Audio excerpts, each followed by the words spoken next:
All right, Sistas fans, we had a pretty solid episode last night, and based on the comments on the live stream I did, as well as the tweets I posted, most would agree that this was the best episode of season 6, and I put it up there. Yeah, I give it a solid score of an 8 out of 10, which is the exact same score I gave the Oval for this week. So, overall, this was a solid week for Tyler Perry TV, and I have no complaints with that.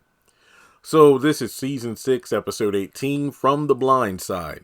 Not perfect, but it did have some good moments in it, and it really had me researching season 1 lore, specifically season 1 episodes 9 and 10.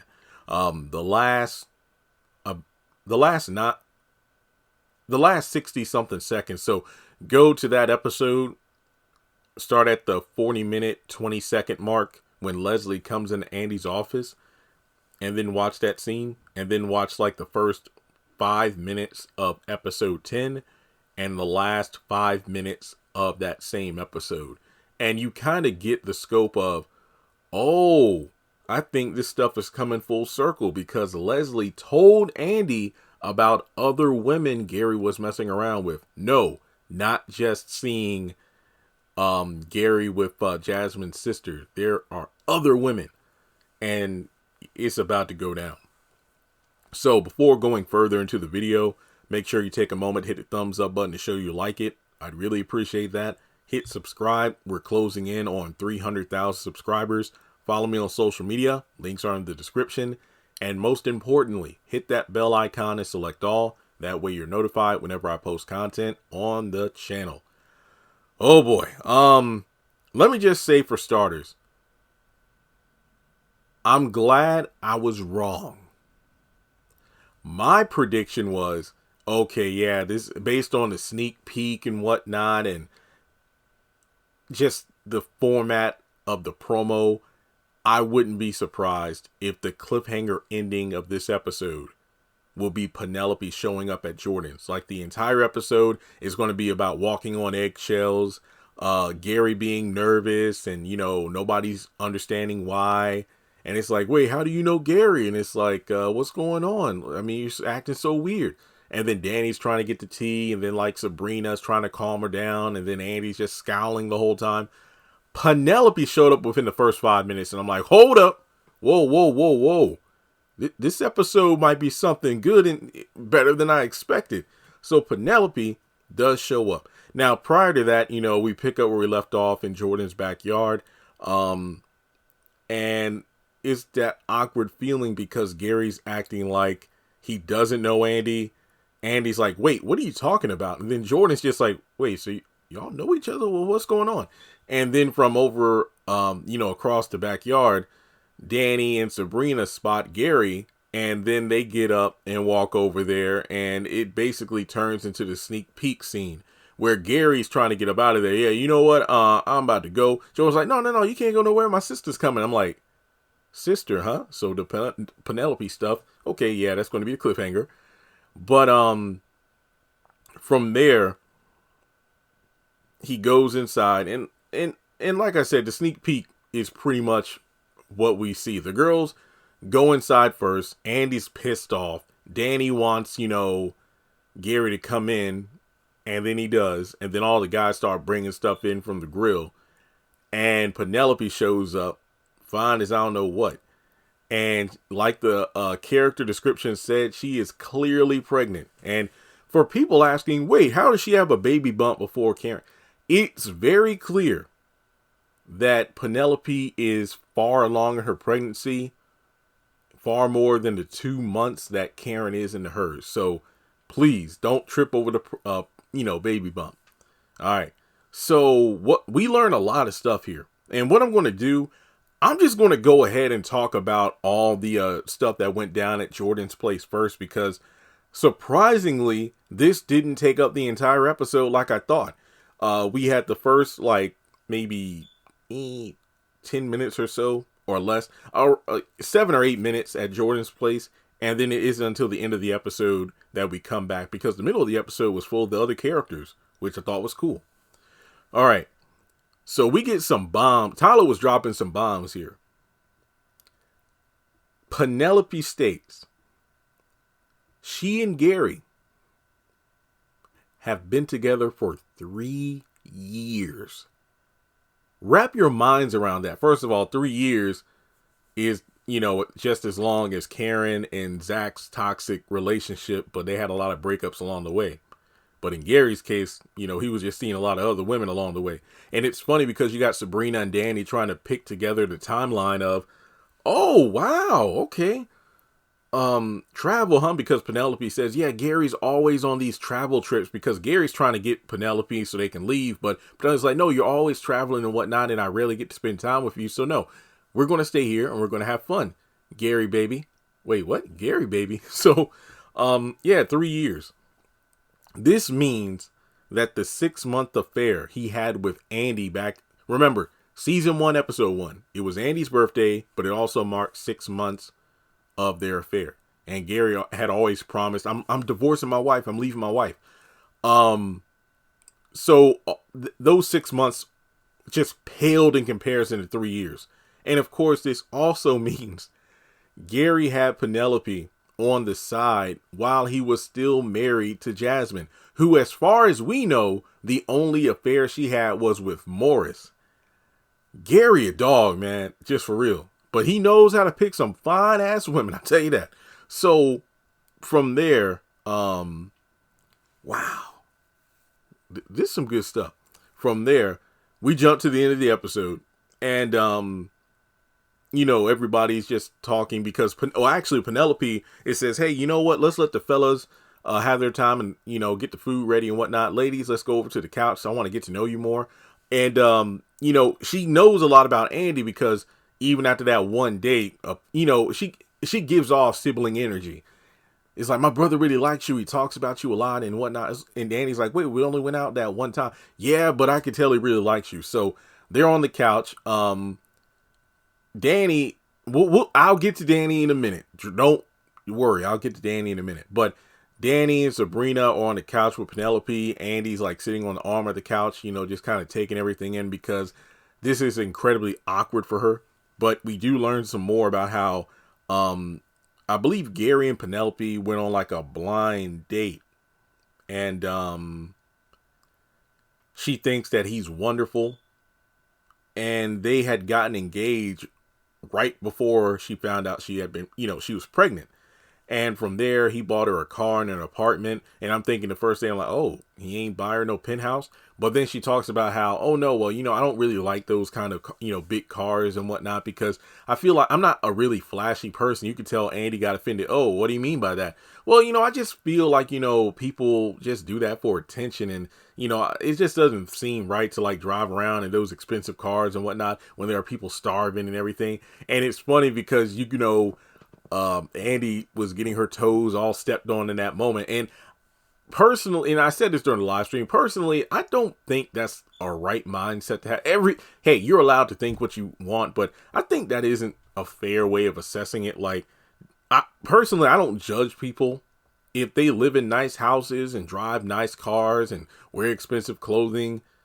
That's their money. They do what they want to. I mean, it's just like whenever, any sort of like billionaire or, let's say these YouTubers with like millions of subscribers making a lot of money, and they do these big things like, Elon Musk with the rocket ship, or, this person buying a bunch of houses and all. It's like, well, you can use that money to end poverty and whatnot. It doesn't really, no, it doesn't work. I mean, most of the people, what did that one guy say on that play? The marriage counselor, that basketball player that ended up getting the therapist, making her cheat on her husband.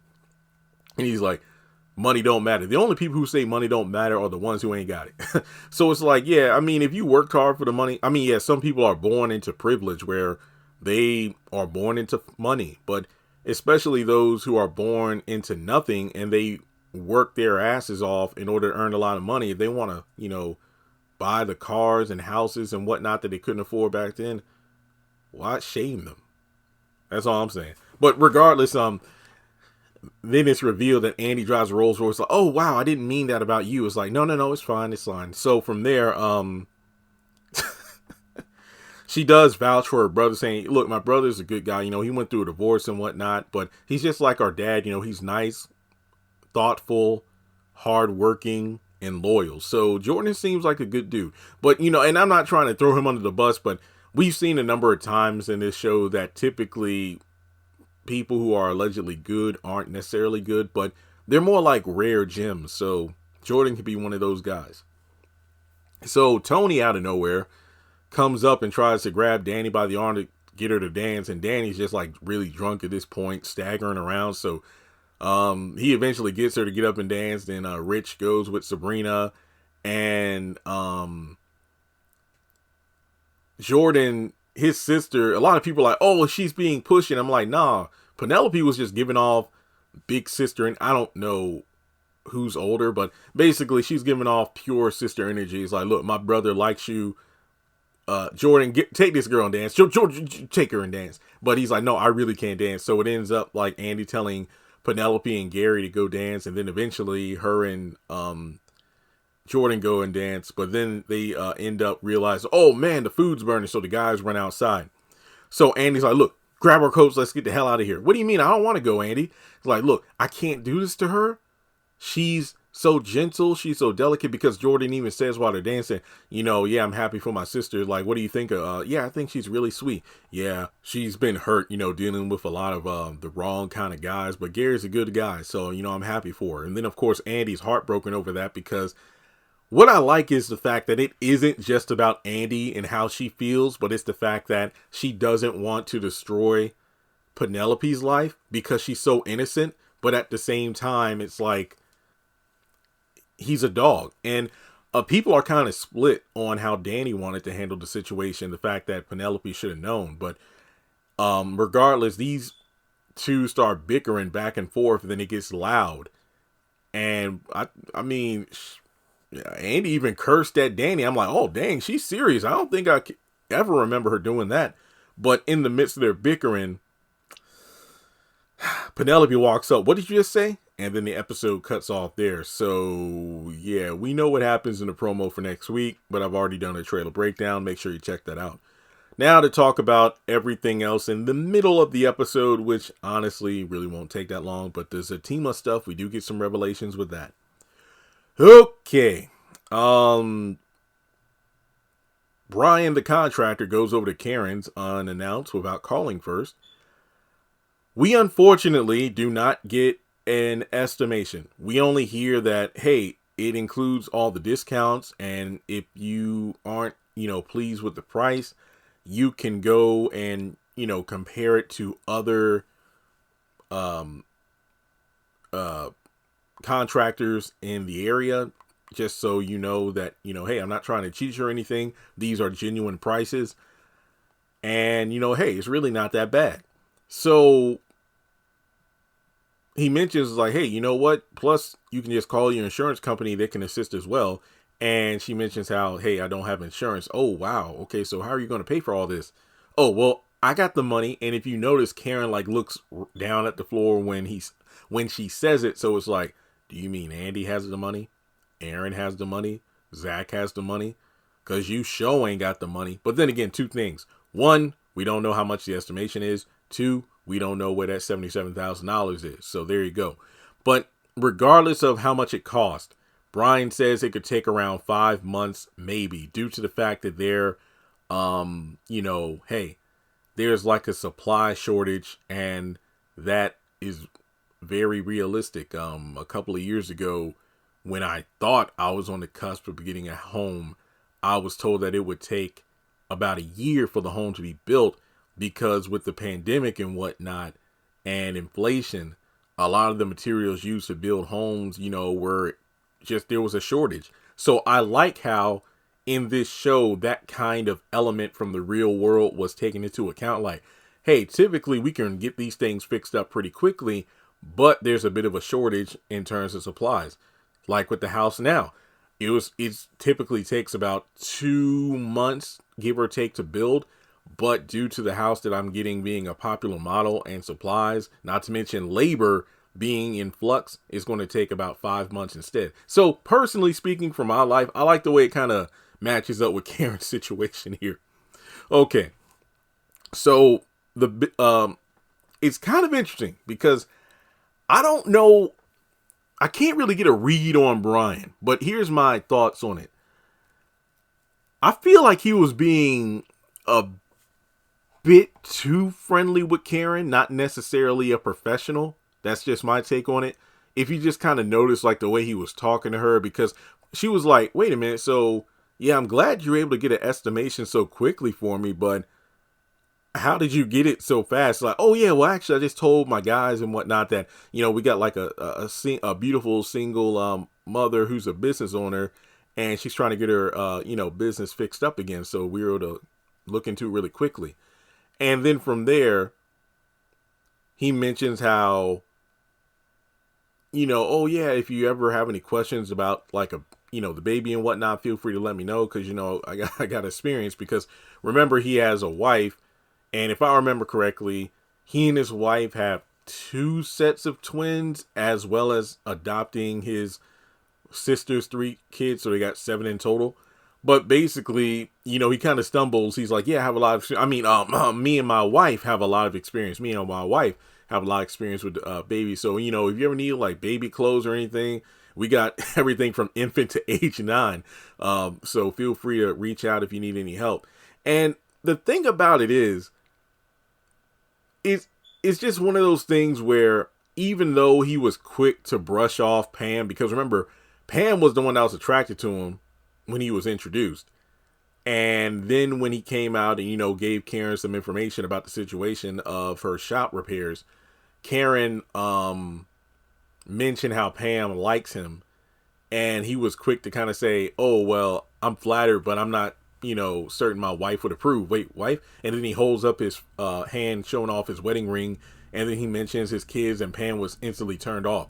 I think it was one of those situations where perhaps even though Brian wasn't really feeling Pam, he was attracted to Karen. That's what I think. And I do believe he's supposedly a recurring character, so he's going to appear in several more episodes. So just keep that in the back of your mind. Now from there, we got Karen calling Pam, basically saying to go to the beauty supply store, and she's going to send her a list of various supplies. Later on, they talk about the estimation and how it's not that bad. And she wants to start a salon, business from home. Like, call your client, call my client, see how many will be willing to come out to my place. And I love what Pam says, even though it's ghetto as hell, black women will go through hell and high water to get their hair done.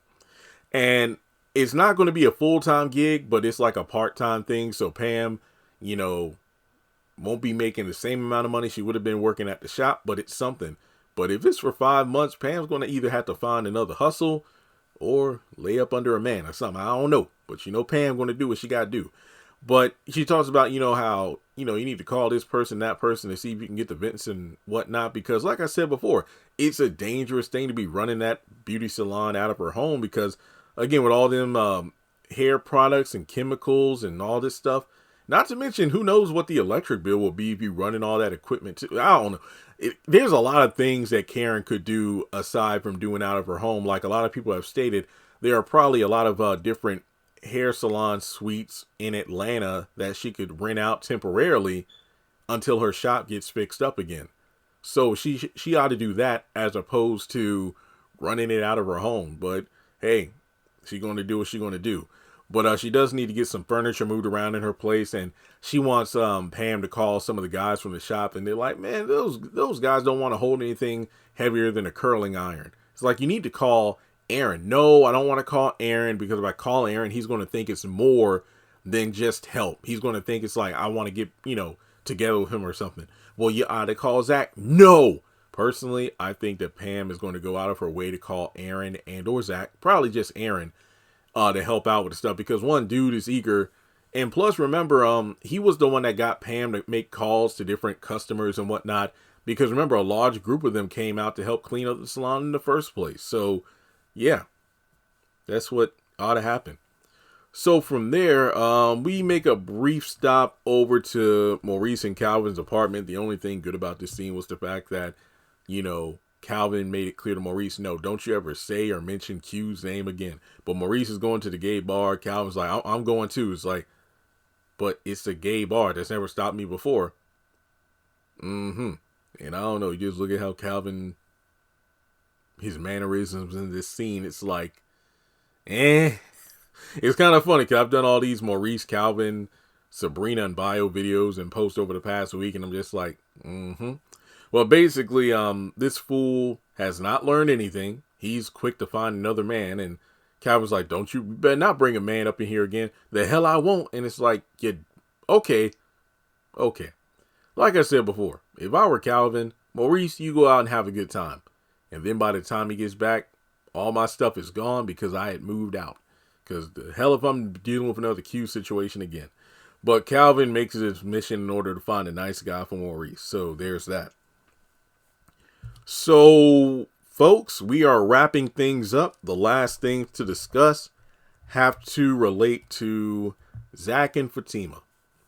So they're sitting outside of the Heather's place, and Fatima's like, hey, if you want to go scoop them up, we can do it. He's like, no, I want to do this the right way. So basically, Fatima gives Wesley a call and states that tomorrow morning at 8 a.m. they'll have a meeting and talk. There's no telling exactly what's going to happen, but it's the right way of doing things. So Zach is like, okay, we'll wait. So I think they talk about, at least going up to the apartment. So when they do, the old woman, Cheryl, comes in to the scene and basically says that Heather and Michael are gone to the hospital. Like Michael was crying and he was limping, so something must be wrong with him. And they're freaking out about it. And it's like, hey, whatever you did the last time you were here, it must have worked. 'Cause all those men that Heather would have running around, this place, they ain't coming back no more. They're scared. So Fatima's phone call worked wonders. So from there, Zach gives Cheryl like a huge wad of cash, and she doesn't want it. It's like, what are you doing? Like, I don't want that money. You take it back. I don't want this. I ain't doing this because I want money. I'm doing it because I care about that little boy. And it's kind of like, oh, wow. Okay. She like old, senile, or bipolar. What's going on? But then when, Zach and Fatima are like, very apologetic about it, and they turn to leave, but it's like, wait, well, okay, you must be good. You good. Well, I can use that money. So he asks, like, hey, Fatima's like, you have my phone number, right? Yeah, I do, from the last time you came. Well, if you see or hear anything about, Michael and Heather, please just give us a call. So from there, they just talk about how they can go to the hospital to try to find Michael. And also, Miss Cheryl, the way she was acting, I'm just like, I don't know, maybe she is a bit senile. So it's like, I'm surprised they didn't bring up the fact, like, you said you called Child Protective Services, right? Yeah, I did. Because remember, she said that a couple times. I made a bunch of calls. And it's like, Wesley said that despite, that, there are 0 calls on record. So either Miss Cheryl's lying, or just said that she did it, but didn't because she forgot. Or maybe she thought she did. Or Child Protective Services just didn't come. But if she called them, then the phone calls would be on file. I worked in a call center, I know. But yeah, I don't know. But yeah, they go to the hospital and apparently there's nobody there. So no Michael, no Heather. Plus, he said he doesn't know Michael's last name. And I'm thinking to myself, but didn't Heather Lee Jennings, somebody told me in the live, Heather Lee Jennings, that's the name of Heather, the stripper, aka the baby mama. And it's like one of those things where when she signed those court documents, number one, Zach should know the name from that. Number two, wouldn't Michael's name be on the paperwork? Remember the agreement for the $2,000 a month? But from there, Zach sits in the car. He's just upset about the situation. It was just one time because, I did a lot of wild stuff in the past. And Fatima was like, yeah, it just takes one time to get pregnant. And I'm thinking to myself, well, Fatima, all the times you and Zach have been banging, but then again, you've been smart about it. So the revelation comes out that Fatima lost the baby. And I'm thinking, oh, here we go. We're going to the end stuff. But no. We get a different story here. At age 17, Fatima was messing around with some, I guess roughneck or just a guy that was bad news in the neighborhood because, she mentions how, well, how my mom is really like strict and whatnot with me. When I was a kid, I just wanted to do my own thing. Turns out she got pregnant by this guy. And then her gym teacher called her mom and said, look, you might want to take your daughter to the hospital. Found out she was pregnant. But unfortunately, she had a miscarriage. And that's why, she can relate to Zach, yearning for a child that is lost right now. And also the fact that she made mistakes when she was younger, just like Zach did. And at the same time, that's why she's quote unquote so cool and not judgmental. At least not that much. So that was a big wait. What in the world? But then the second punch comes in. Wait a minute. Fatima isn't even pregnant. She is not pregnant. And that throws a lot of timeline stuff out there that makes no sense. People are like, well, this episode happens before the Zatima finale. Or, maybe she doesn't know she's pregnant in Sistas yet. Folks, I am not here to talk about that. That's a whole nother video that I got to be in a completely different mindset to try to do. But simply put, as of right now, whenever now is in Sistas, Fatima is not pregnant. And it's hilarious because last week, everybody, oh, she drinking that wine. Why is she drinking wine if she's pregnant? And I said, personally speaking, I don't really care. It could just be weird continuity. Tyler probably forgot about it, but it's fine. It's just, and then some people are, oh, it's just one glass. But then I said, I did my own research and it said that at no point of the pregnancy is alcohol good for a woman to drink. But I'm like, I didn't make a big deal out of it. And if you're like, Jeremy, you're lying, go back to my videos. I did a short and I even posted online. To me, it's no big deal. And it's a good thing because guess what? This episode, she's not pregnant. Tyler was trolling us. So that's pretty much it in terms of the episode. But of course, the biggest point of contention was Danny. Was she doing too much? Was it her place to try to expose Gary? A lot of people said Penelope had the right to know. A lot of people said that there's a time and place for everything. Other people, for me, it's kind of like, look, it should have been either one or two things. Andy should have played along like she didn't know Gary. Or number two, there should have been no time wasted. I mean, hell, even if you wanted to, it could have been as quick as before Penelope showed up. Andy could have said like, yeah, me and Gary used to date. Simple as that. But here's the thing though.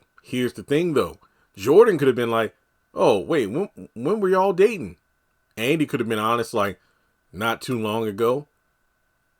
Gary? But he's been with my sister for 3 years. And see, that would have been a cleaner way to do it, if you ask me. Because Andy would have been telling the truth. But then Gary would have gotten exposed because Jordan would have been asking questions. Now, whether or not Jasmine is brought up in the conversation is another story, which again, it probably would have been the fact. But, wow. It's crazy to me because Jasmine was giving Andy such a hard time, yet Penelope, well, she had a bigger relationship with Gary than Andy did. So, man, there's a lot to unpack here. But with that being said, that's the episode in a nutshell from top to bottom. Let me know your thoughts in the comment section below. Please subscribe, and I'll catch you in the next video.